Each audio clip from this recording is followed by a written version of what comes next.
اللہ کے حکم کو لے کر کے جائے گا، اللہ کے حکم کے ساتھ جائے گا، اور یہی مقصد ہے۔ اسباب کو اللہ نے ہم پر حرام نہیں کیا ہے کہ اس کو چھوڑو، چھوڑنے کی دعوت نہیں دی ہے کہ چھوڑو گھر کو، چھوڑو کاروبار کو، چھوڑو بیوی بچوں کو، کہ چھوڑنے کی دعوت نہیں دی ہے۔ کہ کیوں؟ کہ اللہ نے یہ سب چیزیں بندوں کے لیے پیدا کی ہے۔ اللہ کہتے ہیں میں نے تمہارے لیے ساری چیزیں پیدا کی ہے۔ حضور صلی اللہ علیہ وسلم فرماتے ہیں کہ دنیا تمہارے لیے پیدا کی گئی ہے، تو ہمارے لیے ہے، ہاں ہمارے لیے پیدا ہو گئی ہے، تو پھر کیسے حرام کیا جائے گا اس کو؟ کیسے منع کیا گیا؟ کیسے چھوڑا جائے گا اس کو؟ یہ تمہارے لیے ہے تو یہ ہمارے لیے ہے۔ اور تم کو کس لیے پیدا کیا ہے؟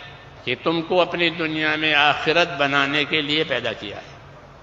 یہ راستہ ہے کہ دنیا سے آخرت بناؤ، یہ دعوت ہے،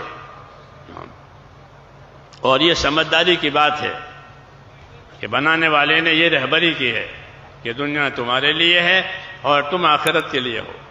اس لیے کامیاب بندہ وہ ہے جو اپنی دنیا سے آخرت بناوے۔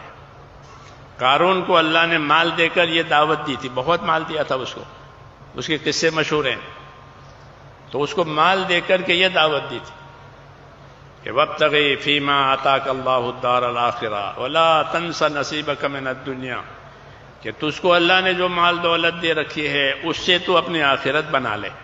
اور یہ دعوت ہر مالدار کو ہے، چاہے اس کے پاس مال تھوڑا ہو چاہے اس کے پاس مال زیادہ ہو، کہ وہ اپنے مال سے آخرت بناوے۔ دنیا سے دنیا بنانے کی دعوت نہیں ہے کہ دنیا سے دنیا بنا، وہ تو بنے گی،